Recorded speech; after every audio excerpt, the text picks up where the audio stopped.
All right, what's up, fellas? Here we are.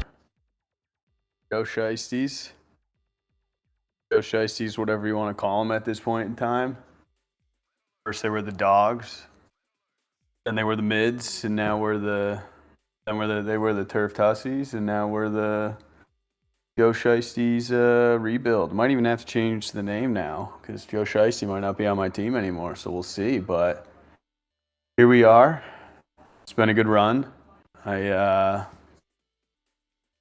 Looking back and reflecting, made some good trades, probably made some bad trades that counteracted some good trades. And, but that's fantasy football. You take risks. You try and do things for the team. Sometimes it works out, sometimes it doesn't. So here we are. I think I'm officially announcing the rebuild.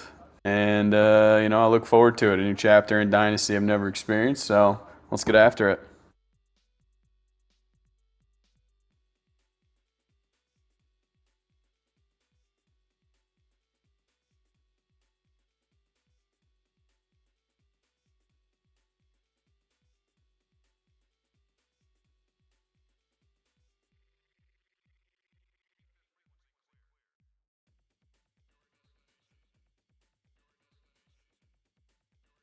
All right, so apparently Joe's mic's uh, busted. I don't know how to really use Discord, but here we are.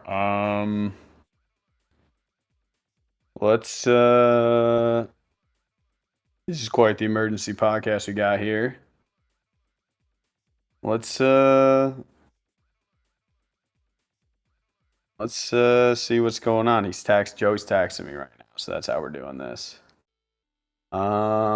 Biggest regret so far that I have with my team. I don't know, honestly. A lot of the trades I made were pretty mid. I mean, I guess the biggest one that kind of hits the hardest is the Joe Burrow trade. I mean, he's now had 2 season-ending injuries, and I gave up Dak and Saquon for it. And, Dak came off the worst year ever, and Saquon was injury prone and then left MetLife turf, shocking, and now is a superstar. So I guess if I have to look back, that was probably it. But, when I made that trade, I thought I was doing my team a solid. I had some young stud running backs. And, all kind of went downhill from there. So that's probably my biggest regret right now.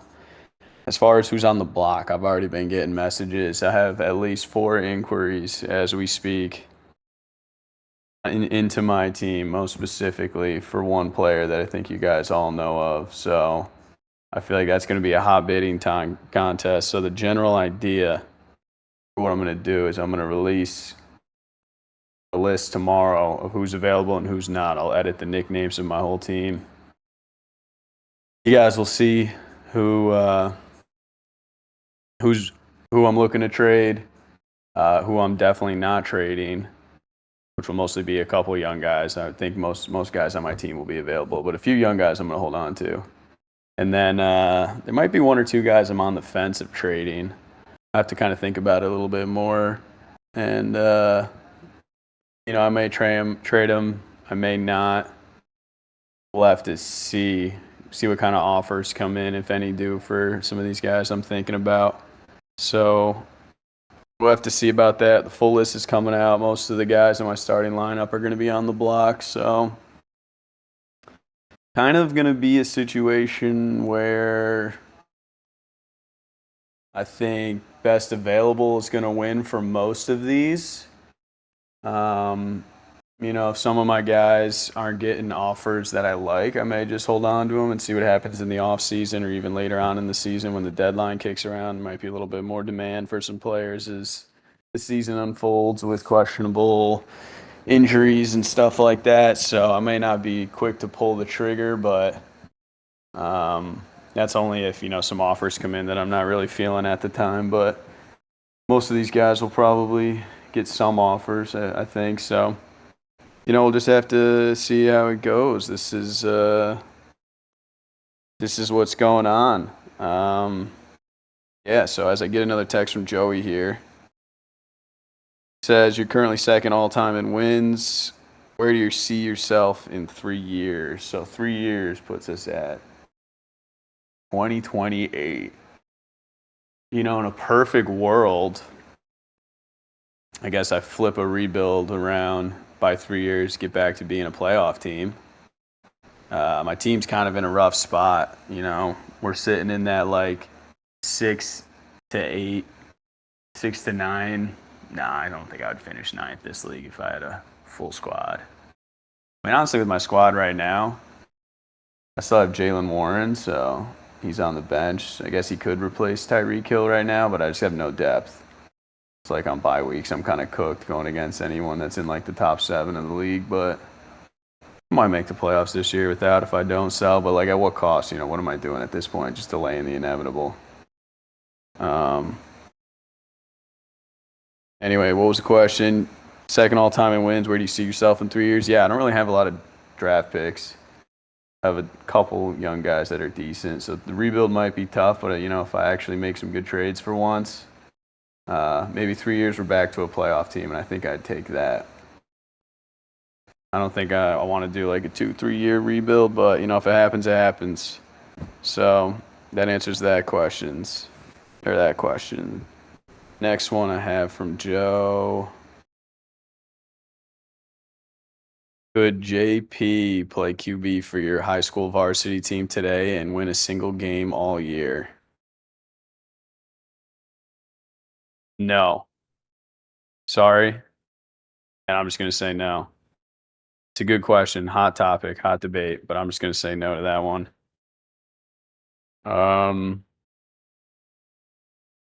Yeah, I don't really know. I don't know what you guys are seeing on this end too, but yeah, we'll see. I'd move. Oh, we got the final question here. Did this all happen because you bought Hollywood Brown from Kyle? Oh my God, get the fuck out of here. Um, Listen, Hollywood Brown and the Chiefs was something that I believed strongly in last year. That's just another case of a season-ending injury right there affecting my team. I mean, honestly, if you think about it, like over the last 3 years, season-ending injuries have occurred to Olave, supposed to be a young stud. Godwin was wide receiver 1 when he went down for the year. Tyreek Hill this year, turning it around, going to be a stud this year. Aiden Hutchinson last year was the #1 defensive player in the league, out for the year. Who else did I have that went down? Hollywood Brown. Yeah, he may have been average, but I was excited for him, out for the year. Joe Burrow now twice, the big one, out for the year. So unlucky, but that's fantasy football. That's the way it goes.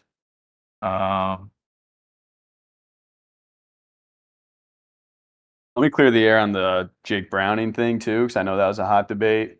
Listen, when I went into that bid, I had $100. I honestly thought I was going to get him. I had no clue. I just didn't pay attention that Joey had $101. And that's just the way it is. That's the way fantasy football is. If someone wants to trade for Fab, they're well within their right to trade for Fab. I have no problem with that. When I woke up in the morning and saw it, I was actually kind of laughing. I was like, wow, that's actually hilarious that someone got $101 in Fab and then actually bid on Jake Browning with all of it. So that settles that debate. It's no harm, no foul. Shout out Ted though. I love your passion and energy in that debate. And yeah, it's all good, man. Water under the bridge. We're moving on to the next one. Where would I rank myself pound for pound wise, strength and speed wise in this league? Pound for pound wise, I'm like a $150. So pound for pound, I don't know what you boys are doing. I only saw you guys at HP's wedding, and we weren't running 40 times there, but I'm pretty quick. I don't know, maybe a $150, but I think I'm a pretty quick guy. I played a bunch of sports in high school, so I think I might take most of you guys in speed, but I don't know about strength. That's for damn sure. Me and HP hit the gym a little bit in college, but laser tag, dude, I'm a demon. I'm hiding behind corners. You can't even see me, dude. 5'9", 150. Don't even try. That was another question. Final question though. Will you see me at next year's draft? Man, I hope so. So I was actually hoping to get to this year's uh draft, but the way my schedule worked out, I was like out of town this weekend or the weekend of the draft. For those of you that don't know, I moved back to the Albany area. I was living in Syracuse for the last few years, but I moved back to the Albany area this summer. But I had Killers concert tickets in Rochester for the longest time, so I wasn't able to make the draft this year. But now that I'm back in town, I could definitely make it for like or whatever it is next week, as long as I'm, or for wherever the draft is next year, as long as I'm not working. So that was a good question there, Joey. Thanks for letting me clear the air there. Another question: if you had to guess, would you beat Austin Drescher in a 100-yard run? Well, it's a battle of two guys with outstanding first names, so I'd like to imagine it'd be a good race and a tie. I have no idea what you look like, Austin Drescher. All I know is you have a bomb ass first name. So I think that I will call our 100-yard run whenever it happens in the future a gentleman's tie. So we'll go with that. I love your passion for the Bucks too. It's great.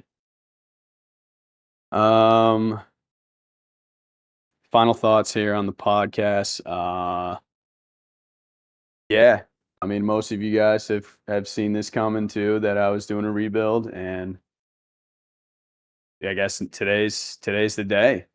Kind of hit me. You lose Joe Burrow, you lose Tyreek. I want to be rolling out Ducks and for what? Just to finish seventh this year, maybe make the playoffs and get spanked.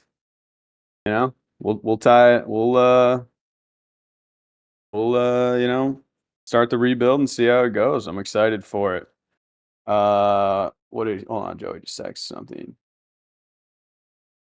Did you want it at full strength? What's that question, Joey?